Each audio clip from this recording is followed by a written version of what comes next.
Alrighty, what's up, everybody? Peter Gilmer here on this late Thursday night. Back again with another video right here on the Peter Gilmer YouTube wrestling page, youtube.com/Peter Gilmer. Thank you all for watching. Make sure you like this video. Hit that subscribe button down below. Subscribe to all my other channels, which are down below in the description box. And as always, friend me on Facebook. Follow me on Twitter. Share the video all over the internet. And don't forget to tap that bell and turn on all my notifications so you never, ever miss an upload. Excuse me, and that's all I got to say about that. Simple. That's how it is. That's how it goes. All right, everybody. On this soon-to-be very late Thursday night, September the 24th, 2020, if you're watching now from somewhere else, it is now September the 25th, 2020. It is time for your late and out-of-date NXT review for September the 23rd, 2020 from Full Sail University in Orlando, Florida. All right. NXT with the pre go-home show before next Sunday's NXT take off the takeover, they're calling it now. Stupid tagline. Take off the takeover. What a crappy name that is. But I digress. So, giving up for that. We had some storyline progression, and now we know who will face Finn. We had a fatal 5-way gauntlet elimination match, first time ever in NXT, to see who will face Finn Balor for the NXT World Title at TakeOver. We now know who that is, and I'll get to that match in a little bit. We also had a women's battle royale to see who faces my third wife, Io Shirai, for her women's title. So we now know who we have now to have that match made official. So that's 2 matches on the show that we know about. Probably more coming in the next coming weeks. Well, actually next week we'll find out more matches for TakeOver. Probably a couple, like maybe the tag title match that might be announced, and then we got the North America. We got 3 matches announced. We got the North American title on the line with Damian Priest and taking on Johnny Gargano. So we'll see what happens with that. I just hope and pray that Damian Priest does not lose the title in his second defense. I mean, letting him hold the belt for a couple of weeks, well, just about a month, make him lose it that quick, and then giving it to a guy that's already had the belt. He didn't hold it that long, but he'll probably get it back. And then the person that I think who won the Battle Royale, they may become the first. Well, not the first. But I'll kind of give it away. Candice LeRae won the women's battle royale. She will face Io Shirai at TakeOver for the women's title. I think Candice will win the belt, and I think Johnny Gargano will win the North American title. They'll become the first couple of NXT to hold titles. They'll be the first couple of NXT, not of WWE, but of NXT to be the power couple. They'll hold the NXT North American title and the women's title. Probably not for a long time, but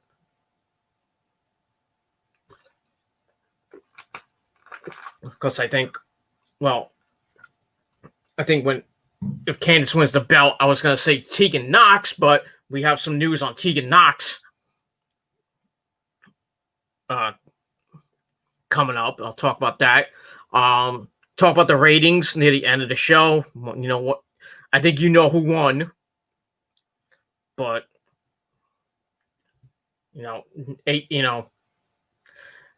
nobody did 1 million views. So back to the usual 800, 850, 875, close to 900 for AEW, and NXT got about 650, close to 700.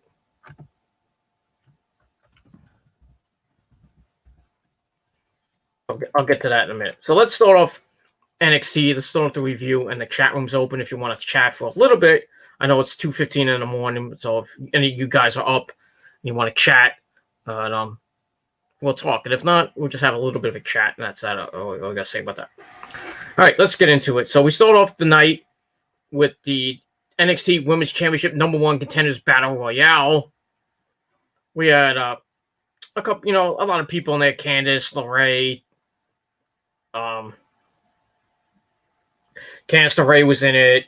Rhea Ripley, Raquel Gonzalez, Dakota Kai, Shotzi Blackheart, Indy Hartwell, Casey Catanzaro, Kaden Carter, some other enhancement talent that we didn't really give two shits about. Yeah, this was, they had a girl named Raven. I think Scotty Goldman might have a lawsuit on his hands with that, copyright infringement, not the gimmick infringement, but the name infringement. But I digress. So, no, it is what it is. So we see, Candice makes her entrance to start the show, and then we see an altercation with her and Tegan Knox in the back. Candice beat her up, and referees are looking over her, and looks like Candice beat up Tegan's leg that was already hurt previously, and so she's screaming in pain. My leg. Then Candice, to add insult to injury, drives a production cart into the same leg, and she's done for the night. She won't be able to compete.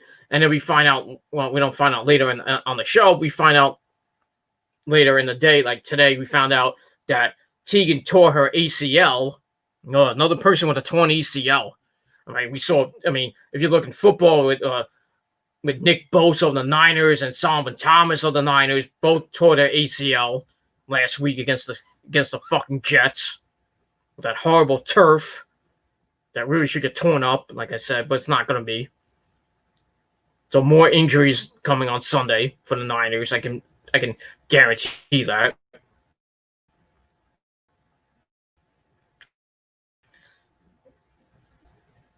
But we'll see what happens with that. So Tegan's going to be out for just about a year.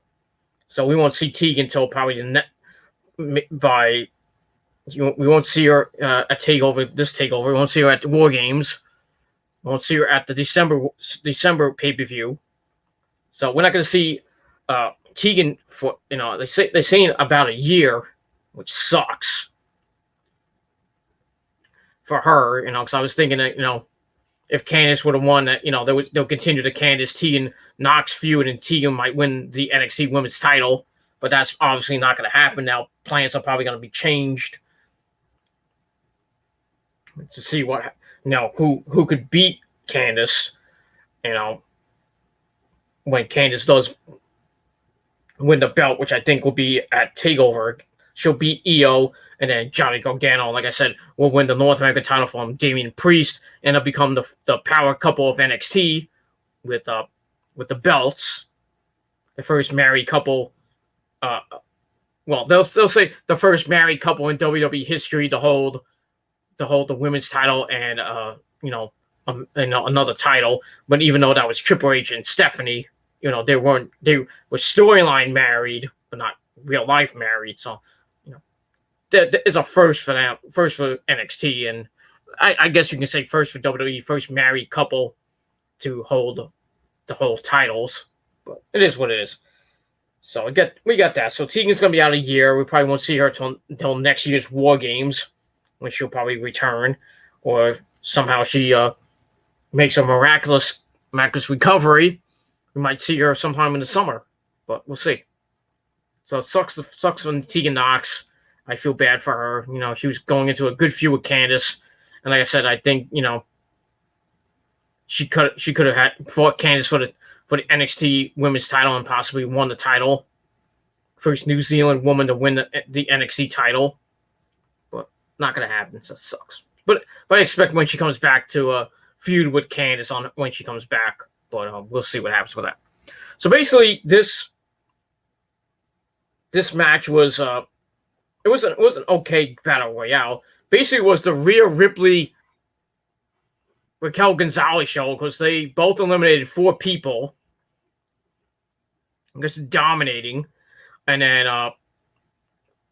then Casey Catanzaro did what she did at the Women's Royal Rumble, by doing her best Kofi Kingston impersonation. By she got thrown out, and then she got sent out, and then she latched onto the guardrail, and then she got on the ring steps, and then she got kicked off the ring steps, and then she grabbed onto the barricade again, then grabbed onto the plexiglass. She almost fell. Like she was climbing it. Well, she was grabbing it, and then one of the pillars kind of broke away a little bit. So she was like, "Whoa, shit!" So then Kaden Carter, who was on the apron, she's trying to help out her partner, her roommate. And she gets eliminated. So and then she gets pissed when she gets eliminated. And while that's happening, she helps her partner.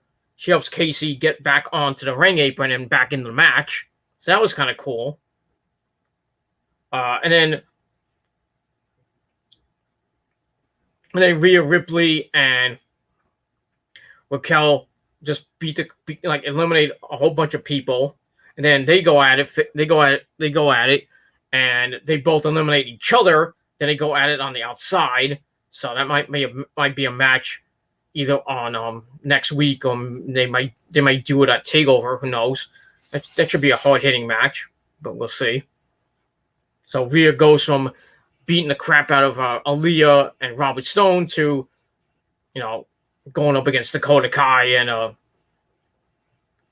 Raquel Gonzalez, mainly Raquel Gonzalez. So I think it's going to be a boring feud, but it is what it is. All right, so we get down to near the end.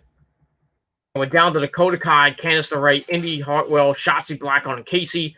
Casey dumps Indy Hartwell, and then Dakota Kai attacks. She and Candice work together to eliminate Casey. Then they work on Shotzi. Shotzi turns the beat down around, and she dumps Dakota Kai, eliminates her, goes to toss Candice. She latches onto the ropes. They go at it, and both get close to being eliminated.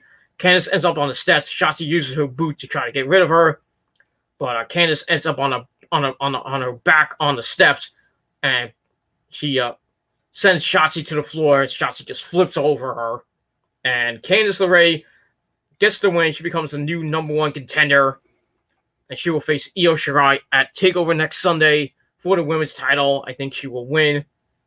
I wouldn't be surprised if Io retains, and then maybe, well, I don't think she's going to lose at War Games. I think she should be on a team at War Games, maybe with Rhea Ripley. I think it would be Team Rhea versus Team Dakota or something like that.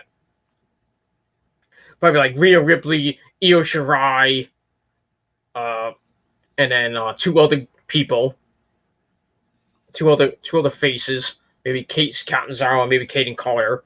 I don't know. Going up against Dakota Kai. Go up against Candice LeRae, Dakota Kai, Raquel Gonzalez, and another woman in the women's War Games match, which I probably see Rhea Ripley's team winning. So it'll be Rhea Ripley, Io, maybe Casey Catanzaro, maybe probably Shotzi Black. I'll put Shotzi Black on in there, and then somebody else, maybe Casey Catanzaro or Kaden Carter, or another woman, maybe Indy Hartwell. I don't know why they would put her in War Games, but I don't know. So that'll be the teams for the women's War Games match, and I think Io's team will win, and that'll be that. We'll see what happens when we get to War Games in another month and a half. That's that. So I gave the match 2.5 out of 5 stars. It wasn't that bad. So it sets up the Rhea Ripley Raquel Gonzalez feud. We'll see what happens with that next week. And then, I got a cold. I'm sorry. And then afterwards, Johnny Gargano comes down to celebrate with his wife. Then we go backstage with Sarah Schreiber. I think it was Sarah Schreiber. And her guest is Damian Priest, the North American champion. He's interviewed about facing Johnny Gargano at TakeOver for his belt. He says he plans on retaining and winning, retaining at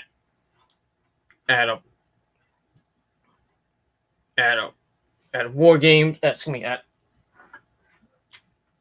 Retaining at TakeOver, and plans on winning his match later on in the night. As I forgot who he took on. I forgot who he took on. I think it was he took on Austin Theory. He said, gave a little praise to Austin Theory. That was pretty nice of him. Said he's got a lot of talent and stuff like that. So that was that. And we're gonna move on from there. That's that. So I gave all the Battle Royale and the segment after that 2.5 out of 5 stars, and that's that. All right, then we go to a weird segment with we had Danny Burch, Roddy, Raul Mendoza, and I believe it was Fabian Aichner of Imperium, and they're arguing with Von Dungo, who's dressed up as Sherlock Holmes, and then William Regal comes in, and it's like, what the hell's going on? And he says he has a plan to set up the new number 1 contenders for him and Tyler Breeze's title. So basically, he says that like Danny Burch will team up with Roddy, and Raul Mendoza would team up with Fabian Aichner, and the winners of that match will face each other. Their respective partners will face up with their respective partners, and the winner of that match will face Breezango at TakeOver for the tag team belts. So we'll see what happens with that. It was kind of confusing. Reilly was like, okay, whatever. That's that. But he said Regal like he thought about it, like thought it was kind of a stupid idea. Then he's like, you may be on to something, Sunshine. So he says he likes Lorcan and Burch taking on Imperium with the winners getting a shot. Well, it seemed like that, but then they had the match. It was like, what the hell is Danny Burch and Roddy teaming up for? Kind of felt weird, but it is what it is, and that's all I gotta say about that. And that's that. So I gave that 2.25 out of 5 stars. All right, then we get to match number 2. Jake Atlas taking on the Psycho Killer, Tommaso Ciampa. Match was all right. Nothing to write home about. Starts out with Atlas coming out firing. Ciampa then turns it around. He goes for the Willow's Bell. Atlas got out of it. Then they go at it on the outside. Atlas tried to give Ciampa a taste of his own medicine, by slingshotting him into the apron. But then the referee was admonishing him, saying, "You do that, you're going to get disqualified." So then they go back in the ring. Ciampa works him over for a bit, but Atlas comes back with an aerial assault, including a diving blockbuster. But Ciampa stops all that and hits the Willow's Bell and goes for the pin and gets a 1 count as he pinned him and then just got up. He's like, nope, I'm gonna do more damage. Starts talking trash, says, you want to be the main event? Then he picked up Jake Atlas, hit a modified version of the fairy tale ending, and picks up the win. Just about almost 5 minutes. So match was all right. I gave it 2.25 out of 5 stars. So Ciampa continues his winning ways. And that's all I got to say about that. And we're going to move on from there. And that's that. All right, then we see a Ridge Holland vignette. It was okay. Talks about his rugby days and his time in NXT UK. That was pretty nice. Then we get a video package of the Gauntlet Eliminator match later in the night. Excuse me. So we get that, and that was that. And we're going to see what happens in the main event. And that's that. All right, then we get to match number 3. Danny Burch and Roddy taking on Fabian Aichner and Raul Mendoza. The winning team will face off against each other, I guess, next week. And the winner of that match will face Breezango for the tag team belts at TakeOver. So we'll see what happens with that. Basically, the idea, the idea was kind of weird. Basically, it was a member of each team would team with each other, and the winners will have their teams meet next week. So, say like if Danny Burch and Roddy win, then we'll see Danny Burch and Oney Lorcan taking on Roddy and probably Bobby Fish, and that's that. It's for the title shot. So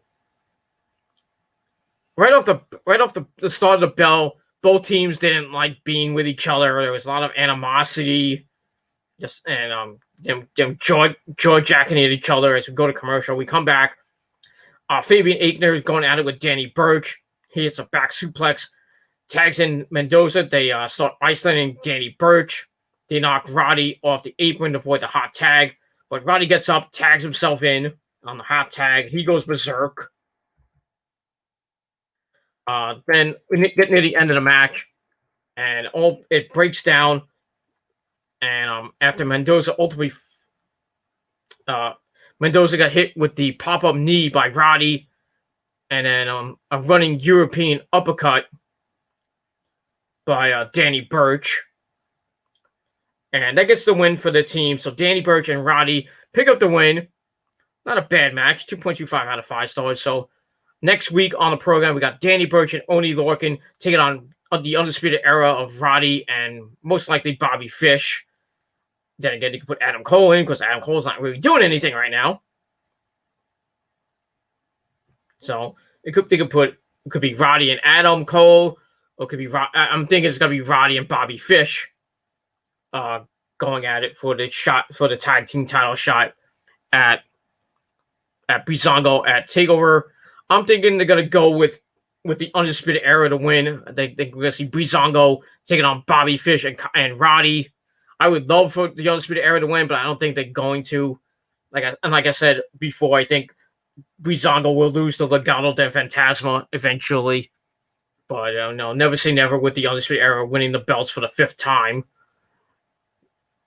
It was Kyle O'Reilly and Bobby Fish. They would if they would have won, they would have won it for the 4th time. And then the Freebird rule, who becomes tag team champions. You might have Adam Cole be the tag team champion again. I mean, he was kind of with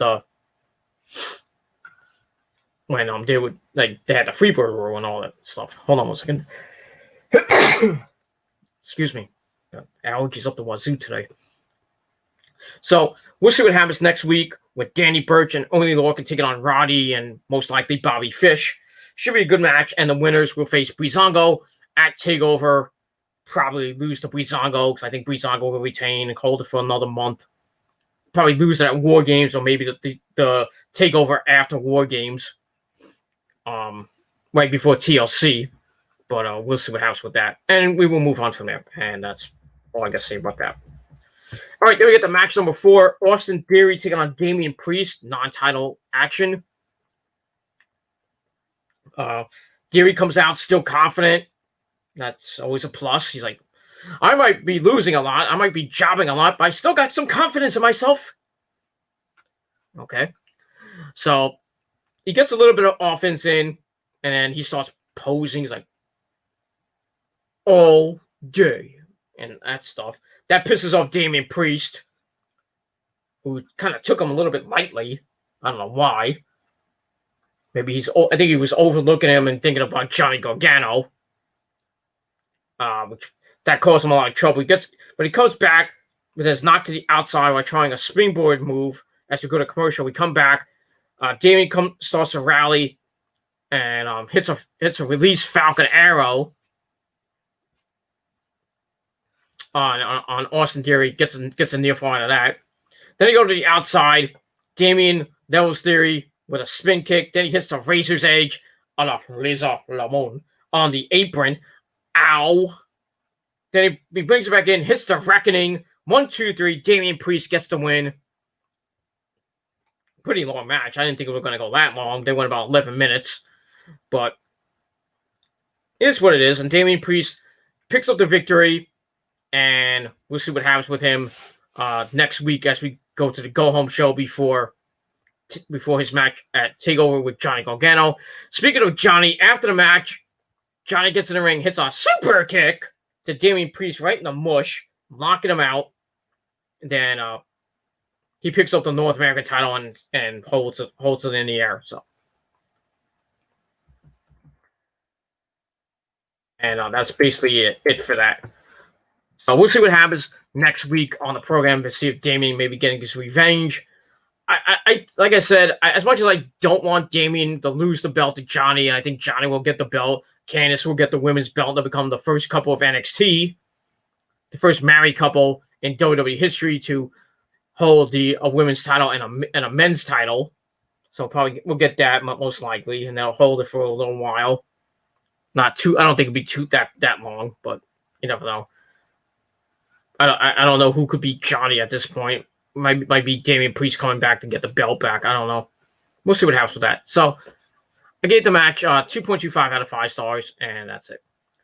After that, we get a weird vignette about some guy in night vision. I thought it was a game for PlayStation 5. But it was some guy in night vision basically saying something about returning and they were talking about this guy during on the dirt sheets, saying he's a former NXT champion. So that could be a lot of people. But so we'll see what happens with that. Commentary was Tom Stupid Idiot Phillips and Beth fucking Phoenix last night. And then he it shows him like he's like in night vision, looks like a video game, and then like we see it looks like the NXT World Title, and the guy, like breaks the glass and he takes the title, and then we see 10-4-20, which is basically next Sunday. So we'll see who this guy is. If I had to make a guess, it's not Kevin Owens. I highly doubt it's Kevin Owens. I'm thinking it might be Bo Dallas. I think it might be Bo Dallas. I can't think of anybody else, that's been, champion in NXT besides maybe Pac, but I don't think Pac's coming back to NXT.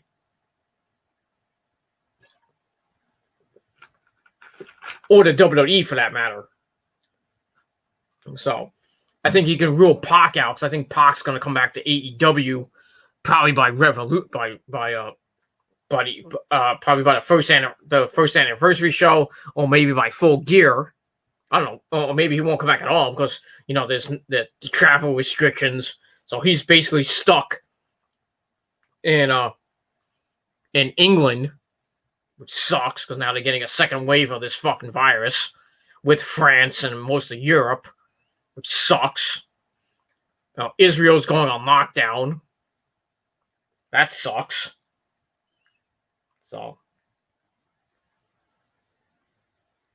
we'll get that. So we'll see who this guy is. I think the only other person it could be is Bo Dallas making a long overdue return.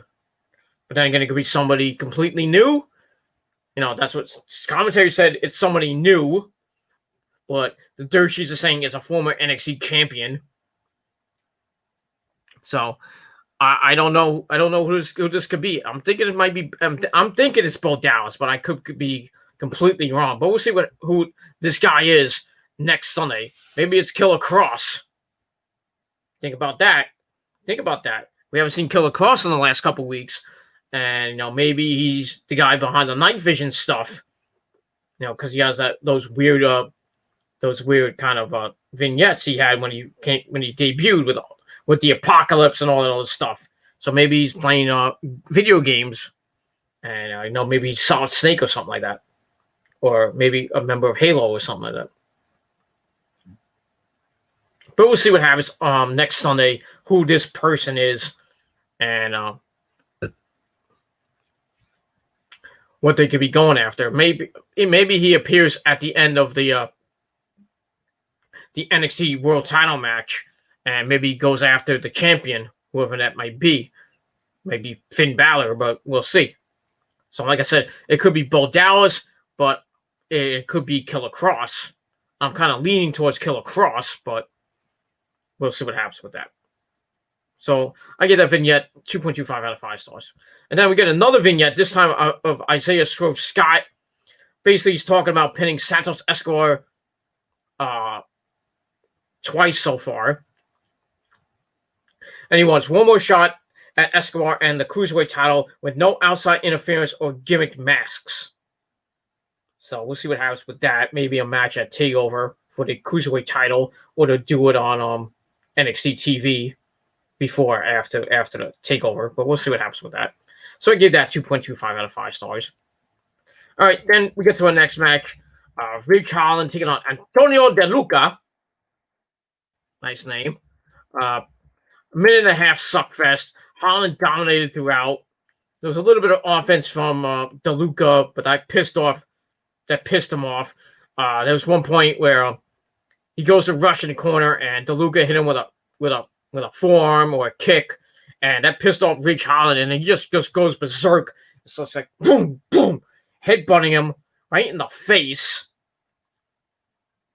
Then he takes him out of the corner and wins the match with Northern Grit, which I think is basically like a brain buster almost. So he wins with that. Wins it in a minute and a half. So he gets the win. Match I gave 2 out of 5 stars. Was what it was. And then that's all I got to say about that.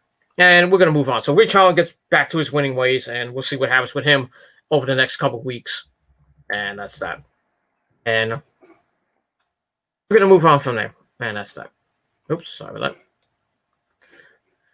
All right, there we go backstage with Sarah Schreiber. She interviews my third wife, the NXT Women's Champion, Io Shirai. She's asked about Candice LeRae, the number 1 contender, and she straight up says that she never liked her. Candice then comes in, and it's like, what's the matter, Io? Are you scared? And Io's like, oh, don't, I am scared. I am not scared of you. Since she already beat Candice before, a few months ago. And they're about to go at it, and Johnny gets in Io's face. And then Damian Priest comes through a door, and looks like he's about to knock out Johnny. He's like, oh, do something. Do something. Do something. And that was that. So it looks like we're going to get what I kind of mentioned on Twitter that they might do a tag team match. Damian Priest and Io teaming up against the Garganos. And we'll see what happens with that next week on the program. So that's probably next week. So it should be a pretty decent match. I don't know if it's going to be a main event. Probably be in the middle of the card. But we'll see what happens with that. And that's that. So I gave that interview 2.25 out of 5 stars. And that's pretty much all I got to say about that. Also next week, we got Dakota Kai taking on Shotzi Blackheart. Dakota trying to get revenge after Shotzi eliminated her in the Battle Royale. So this match will happen. Raquel Gonzalez will be with Dakota Kai, I assume, at ringside. So it should be a pretty interesting match. And we'll see what happens with those two ladies. And that's it. All right, then we get to the Gauntlet Eliminator match, the main event. We had Bronson Reed taking on Cameron Grimes, Kushida, Kyle O'Reilly, who I completely forgot was in the match. can't do that with Kyle, of course. And we had Timothy Thatcher. Match was pretty good. And also with Kyle and Kushida, we had some pretty good matches back in the best of the Super Juniors a couple years ago.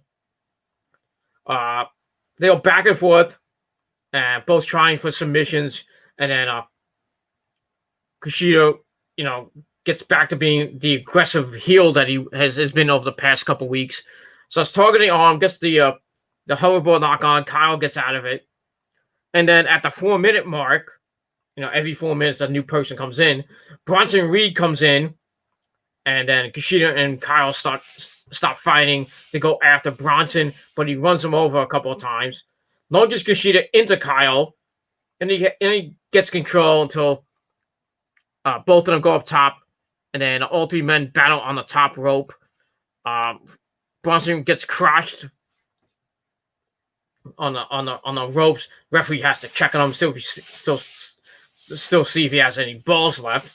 And then the Velveteen Dream, Patrick Clark, comes out, hits Kushida with the Dream Valley Driver, and Reed nails a tsunami on Kushida, eliminating him. And then after, like a couple seconds after that, Timothy Thatcher comes out right before the commercial break. When we come back, Cameron Grimes comes in, and now all 5 men are in. Everybody goes at it. Cameron gets tossed out by Bronson Reed, and which also knocked down everybody else on the outside.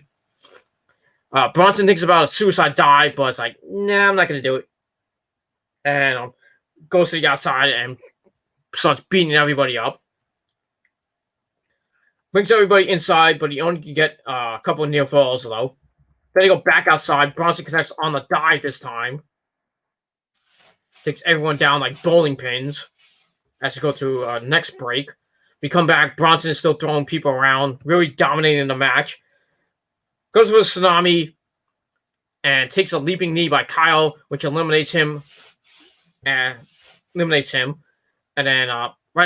soon as Kyle eliminated Bronson, Timothy Thatcher puts Kyle in the ankle lock, but Kyle counts into one of his own.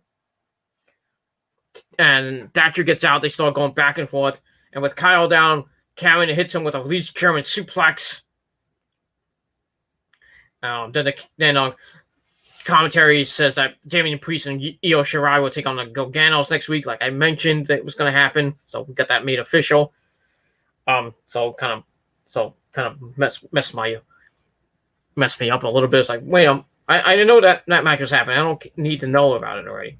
But just said that after the match. Anyway, we get back to the match. Kyle and Thatcher are trading shots back and forth. Cameron interferes, gets knocked the F out. Then Cameron comes back, puts in an ankle lock as Timothy puts Kyle in a 1920 sleeper hold. But no submissions come out of that. Kyle rolls up Tim with a 1925 roll up, eliminates him. And Grimes nails the cave in on Kyle, but Kyle gets his foot on the bottom rope. And then Cameron's talking some trash to Kyle, says Kyle is nothing without Adam Cole, baby. Then he hits the moonsault slam on Kyle charges, but only gets a near fall. Then they go at it. Kyle traps him in a knee bar, and Cameron taps out immediately. So Kyle O'Reilly picks up the win and wins the Gauntlet Eliminator match. He will face off against Finn Balor next Sunday for the NXT World Title. Very good opportunity for Kyle. I think him kind of breaking away from the Undisputed Era for a little bit, getting into some singles competition. That'd be pretty nice. So we'll see what happens with that. So the Eliminator match, I gave 3 out of 5 stars. Wasn't a bad match to end the show. And the right person won in my eyes. And that's that. And afterwards, Roddy and Adam Cole come out to congratulate Kyle. And then Finn Balor comes out with the belt around his shoulder. Then he goes, points the gun at not the gun, points his fingers at Kyle, saying he's ready for him. And he stares down Kyle. They have a big stare down, and that ends the night of action. on NXT. So we'll see what happens next week. Maybe we'll get a contract signing. We'll get something with Kyle and Finn next week on the program. Maybe Adam Cole gets involved. Something with Adam Cole come out. They'll have an interview, giving Kyle a pep talk. Basically saying, Kyle, you need to win this for the Undisputed Era, and when you win, you give me the first title shot, some shit like that. So, because really, Adam Cole's not doing anything on a takeover, which is kind of strange. Not seeing him on takeover, but maybe he'll be in a match. Maybe they'll announce a match with him. Like, he'll get back to his winning ways. He'll probably face some jabroni, or maybe he'll have a match next week on NXT TV. But against some jabroni that we don't give two shits about. And that's pretty much all I got to say about that. So, like I said, we'll find out more about with Kyle and Finn Balor next week. We got Shotzi Blackheart and Dakota Kai one-on-one. Should be a pretty decent match. We got Damian Priest and Io taking on the Garganos and mixed tag team action. That should be a fun match. We'll see what happens with that. And we got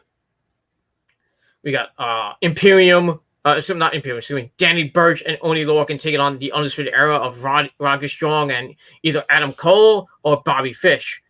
And the winner gets a shot at Breezango and the tag team titles at TakeOver. Take off the TakeOver, whatever you're going to call it. But that's that. So not a bad night of action on NXT. I gave it 6.25 out of 5 stars. Might be a little bit of a low rating for me, but my show, I can do whatever the fuck I want on my show and give you whatever rating I want on my show. So that's basically all I got to say about that. So that's it for my video. Thank you all for watching. Sorry it's a little bit short video, but want to get the video out of the way, get it edited up, and then go to bed because I got to work tomorrow. So I'll be back tomorrow night. Probably really late, probably around this time tomorrow night with my SmackDown review, SmackDown Go Home show tomorrow night before this Sunday's Clash of the Champions. I went to do the TGC 179. I said 180, but it's 179. My Clash of the Champions predictions. I would do that Saturday night when I get home from work and having dinner with my parents, and then I'll come home and do that video before I go to bed. And then I'm off all day Sunday, so watch some football, have a good day off watching football, watching my Niners kick the Giants' ass, and then they just proceed to get destroyed by the Colts. And I think the Sunday night game, I forgot what the Sunday night game is. I forgot who it was. It's probably be a good Sunday night game, but you'll see what happens with that. I know next Sunday night is the Niners and the Eagles in San Francisco on NBC. Hopefully, I get next Sunday off so I can watch that game. If not, I'll just watch it when I get home from work. Probably like around 11:30, 12 o'clock. I'll watch some of the game before I go to bed, and after I do my takeover, I'll watch a little bit of the game, then do my takeover review, then rewatch the rest of the game, then go to bed, and just skim through the commercials, of course, and that's pretty much fun, and just watch most of the highlights and all that stuff.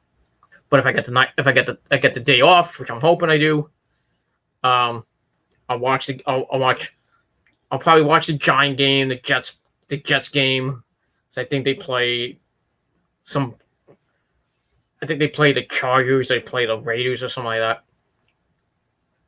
I forget who the Giants play in week 4, but we'll see what happens with that. And probably watch those games, and then I'll watch a little bit of TakeOver, and then around 8:15 I'll go watch the Niners beat the crap out of the Eagles. Sorry, EDP. Sorry, my good buddy EDP. Your team is going to lose next week. Yes, as long as you beat the Bengals this week for me, my picks and stuff, next week you guys can fly over to the California get your asses handed to you. But that's all I got to say about that. Plus, the NFC East is crap. Right now, it's led by the Dallas Cowboys and the Washington football team. It used to be called the Redskins, but now they're called the Washington football team. The worst name in history of the NFL. I'm surprised they just don't have a name for this fucking team. Just call them a football team. But I can imagine in the next coming weeks or months, or maybe by next season, they'll have an official name. You can't call them the Senators. You can't call them the Nationals. You can't call them the Redskins. You're going to think of a cool name. So we'll see what happens with that. And that's that. Because the NFC East is the worst division in football. So I think the team that coming out of it is probably going to be like 7-9 or 6-10 going into the wild card, or winning that division at 6-10. They'll probably be like the 4th seed. Probably face the first wild card, because there's 3 wild cards this year. There's 7. It's gonna be 7. The 4 division winners, 3 wild cards, which I don't know how that's gonna work. But the number 1 team gets the week off. Just 1 week off. They don't get they don't get a double bye or anything like that. But they'll have home field throughout, of course. But they'll be off the first week, and then they'll play, I think, one of the wild cards in the division round, or the wild card round. So I think it'll be 4-5 facing 3-6, and then 2-7. I don't know. I really don't know how the playoffs are going to work, especially with the new playoffs to baseball, with the 8 teams in the division. The top 8 teams in each league going at it with like 3 wild card games. Just crazy shit. 3-game series. The Yankees are made the playoffs, which fucking sucks. I don't care. The Yankees ain't gonna go anywhere. They have to get past Tampa Bay. And I think that's coming out, and that might be the team to come out of the East, the AL, the American League. It might be the Tampa Bay Devil Rays. Because every other team, you got the White Sox have been pretty good this year. The Yankees have been pretty hot. So, they're gonna get a wild. They already got a wild card spot. Just a matter of seeding what number seed to get. It'll be number 4, number 5, or maybe number 6. Who knows? So we'll see what happens with that. And the wild card games that will be a best of 3. So next week will be the first round of the wild card round. Then I'll probably play another wild card round to see who will face off against the second or third seed, and then the first seed will face off against I think it will be the first seed will face off against the third seed, and the second seed will face off against the winner of the wild card. And that's that. So that'll be the AL and NLDS, and then we'll get to the NLCS, which goes back to the usual format, and then we'll get to the World Series probably at the end of October into early November. And then that'll be it for baseball. Basketball will probably come back right after that. We got the Western Conference Finals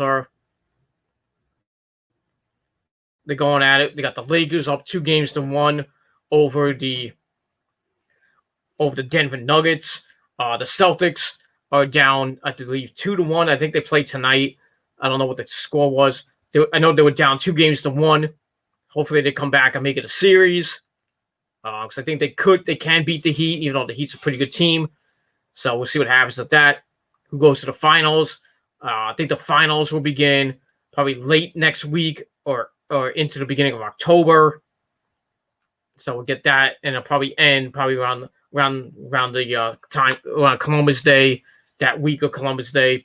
So middle of October will end, and then they'll have a little bit of an off season, and then I think they're coming back either at the end of November or the beginning of December, or maybe in January. I don't know. I know hockey's coming back in December, and right now it's the Lightning up 2-1. I think tonight was game 4, I should say. No, tomorrow is game 4 of that series. So see what goes on with that. And then game 5 is on Saturday night.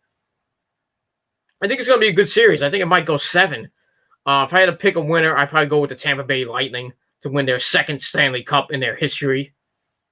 And I think it'll be good. And then we'll get a nice little off period for hockey. Then I don't know if there's going to be training camp or a preseason in November. Then I think the season starts in beginning of middle of December. Going to be a little bit of a shortened season again. I don't know if it's going to be in the bubble or what's going to happen. If they're going to play in the arenas this time in front of nobodies, or cardboard cutouts like what baseball's been doing. Or maybe they'll have virtual fans like they've had in the bubble in Edmonton and I think Toronto.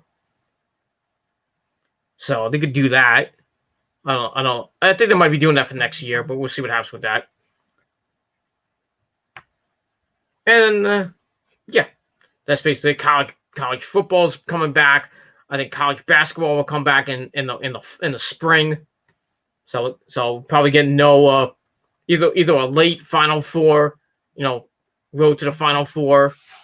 Probably get it late, or it might not even happen at all next year, which sucks. But we're gonna get a college football champion this year. That'd be nice. Probably in late January. So we'll get that. Should be exciting. And football starting. I haven't had any problems except for with the fucking Niners getting hurt. Thanks to the Giants fucking field. It sucks. There's gonna be a fucking revolt for a lot of the teams are gonna want the field turf at MetLife Stadium tore up and just replaced with grass. But we shall see what happens with that.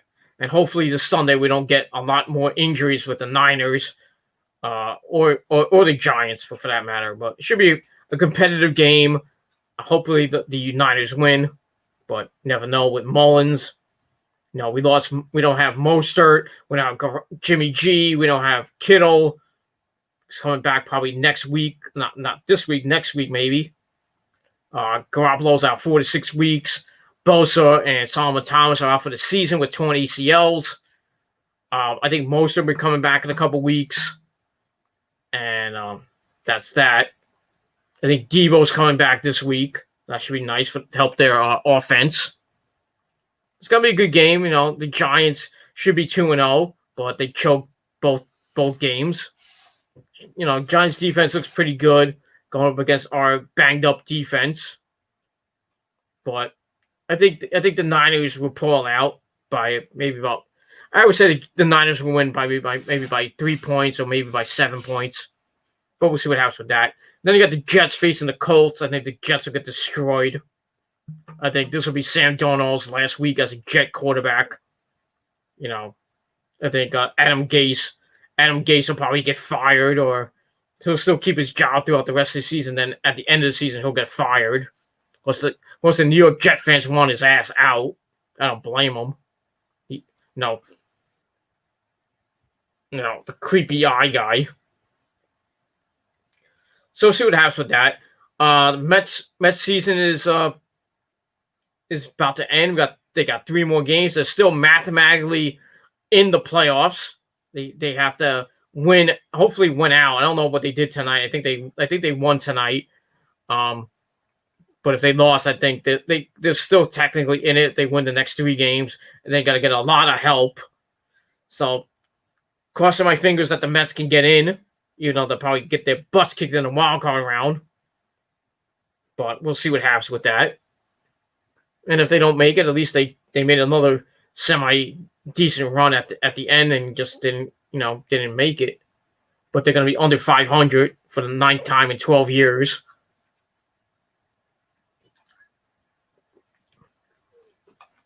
And that's all I got to say about that. So, once again, 6.25 out of 10 stars for NXT this week.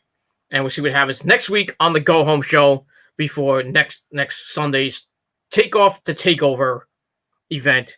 It should be pretty good. And that's that. So we got SmackDown tomorrow.